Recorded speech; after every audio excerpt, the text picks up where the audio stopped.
వాళ్ళ ఆ కొడుకులు కానీ కూతుళ్ళు కానీ వచ్చి పండక్కని సంక్రాంతి పండక్కని తీసుకెళ్ళిపోయారు. ఇంకా ఒక ఆవిడ ఉంది, ఆవిడ మాట్లాడలేదు. ఇంకొక ఆవిడ ఉంది, ఆమె ముస్లిము, తెలుగు రాదు.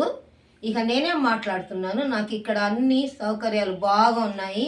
ఉదయాన్నే 6కి, మార్నింగ్ 6కి టీ, 7కి టిఫిను, 11:30, 12 కల్లా లంచ్, మళ్ళీ 4కి మళ్ళీ టిఫిను, టీ, నైట్ 8, 7:30 కల్లా డిన్నర్. ఇలా చూశారు. ఇప్పుడు నేను నడవగలుగుతున్నాను. దేవుడి దయ వల్ల ఆరోగ్యం బాగుంది. చక్కగా నడుస్తున్నాను, మాట్లాడుతున్నాను. అక్కడ ఆశ్రమంలో అంతకుముందు పాత ఆశ్రమం ఉన్నప్పుడు చాలా డల్ అయిపోయాను.